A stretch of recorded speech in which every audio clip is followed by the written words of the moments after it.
Y mire, Sudamérica, Centroamérica y Norteamérica ya son víctimas del COVID-19. Uno de los países que también está en alerta máxima para tratar de evitar que el COVID genere un estrago gravísimo y que tiene como vecino a Brasil, que Brasil está enfrentando también una seria crisis por el COVID-19, es Argentina. Y en Argentina quiero saludar con mucho gusto a Fernando Glaria, que se encuentra precisamente en este país y para que nos platique cuál es la situación que enfrenta Sudamérica por esta situación del COVID-19. Fernando, muchas gracias por recibir este llamado. Buenos días. Buen día, Fernando.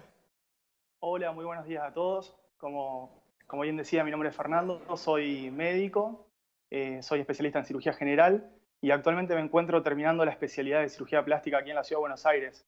Durante el mes de marzo en Brasil, justamente, y me tocó volverme antes de tiempo por toda esta situación de que empezaba a manifestarse cada vez más fuerte, y cuando ya en Brasil empezaba a haber noticias acerca de posibles medidas que iba a tomar el gobierno, como por ejemplo los cierres de las fronteras, la suspensión de los vuelos, también lo que sería prohibir espacios públicos y la suspensión de las playas y demás.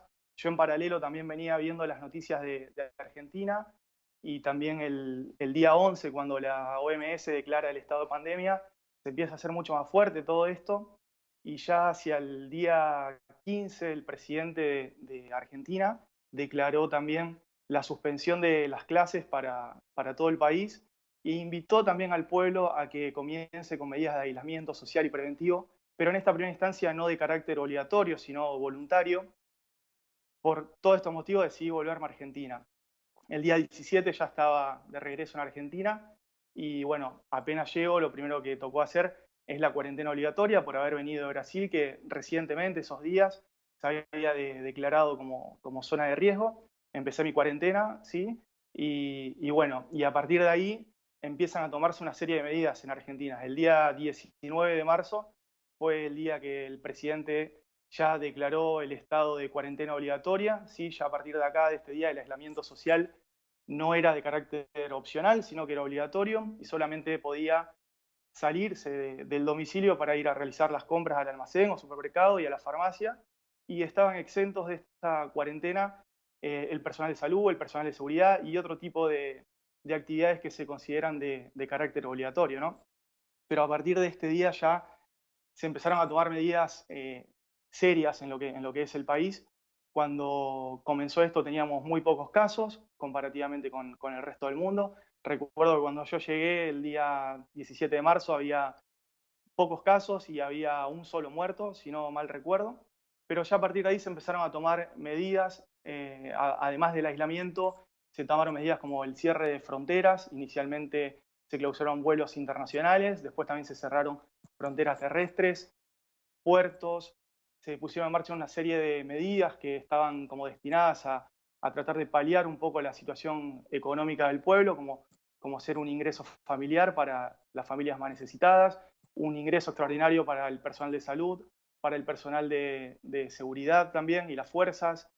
Y se pusieron en marcha también una serie de medidas tendiente a lo que es ya específicamente la pandemia. Se creó una línea telefónica de lo que es la pandemia para bueno, denuncias de todas aquellas personas que no estén respetando la cuarentena obligatoria, así como también la creación de un comité de COVID-19, y también medidas en lo que es materia de salud.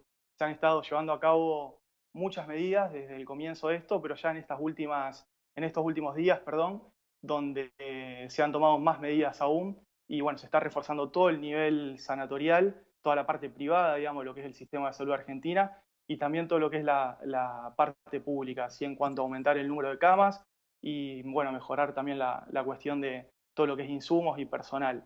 Si bien todavía estamos con números bajos comparativamente con respecto al mundo, bueno, nos estamos preparando para esto que se puede venir, que uno no lo sabe a ciencia cierta, ¿no? Digamos. Entonces nos estamos como preparando. Una de las medidas por ahí que me parecieron importantes fue adaptar ciertos lugares que originalmente no eran hospitales, donde se están llevando a cabo la implementación prácticamente de un hospital, como ser muchos hoteles de la ciudad, ¿no? Para dar un aumento en lo que es el número de camas. Así que bueno, esperando un poco a ver qué es lo que se viene en los próximos días. Personas han fallecido en Argentina, hasta donde tenemos conocimiento, 1.265 casos de COVID. Es una cifra cercana a lo que ocurre en nuestro país. Sin embargo, con ustedes ya es cuarentena obligatoria. Exacto, sí, sí. Eso es también algo que pudimos ver acá, que experimentamos, de que en muchas partes del mundo inicialmente no se tomaron estas medidas y nosotros fue como obligatorio desde muy temprano. En una primera instancia, como les decía, el día 15, si no recuerdo mal, de marzo, el presidente invitó a que esta cuarentena sea opcional, pero bueno, la realidad es que no toda la gente estaba respetándola y decidió tomar esta medida de hacerlo de manera obligatoria a partir del 20 de marzo. El 20 de marzo, cuando empieza la cuarentena obligatoria, inicialmente fue declarada hasta el 31 y ya el 31 fue extendida y actualmente la tenemos obligatoria hasta el día 12 de abril inclusive. Y cuando vimos otros países que, bueno, no la han tomado inicialmente y hoy en día se encuentran con muchísimos casos y ya realizando maniobras de salvataje desesperadas, como podemos observarlo con el caso de Estados Unidos, ¿no? Fernando, tú como médico, permíteme preguntarte, los casos graves de esta enfermedad, de este COVID, ¿en qué porcentaje los han visto en Argentina? Porque aquí en México hemos visto que a pesar de tener un poquito más de casos que ustedes en Argentina, pues la mayoría, cerca del 80%, no han requerido hospitalización. ¿En Argentina es parecido el caso? Sí, yo creo que esas estadísticas iniciales que circulaban, donde decían que un 80% iba a cursar una enfermedad leve y un 15 a un 17% una enfermedad moderada que puede requerir ya un cierto nivel de atención mayor y un pequeño porcentaje situado en un 2 o un 3% para los casos más graves. Nosotros afortunadamente estamos en esas cifras y miramos las estadísticas globales. En Argentina por ahora tiene una mortalidad de menos del 3%. Perfecto. Pues enhorabuena, ojalá y todo pase bien, digo, ojalá las medidas del gobierno de Alberto Fernández funcionen adecuadamente y pues Argentina no sufra lo que está batallando Brasil, que tienen de vecinos, o lo que está sufriendo en Ecuador, sobre todo Guayaquil, que es un desastre total, una crisis sanitaria impresionante la que se vive en Ecuador. Te agradecemos mucho por este enlace. No, muchas gracias a ustedes. Buen Saludos día, y esperemos que sea mejor para todos. Gracias, Fernando. Saludos. Excelente día. Hasta luego.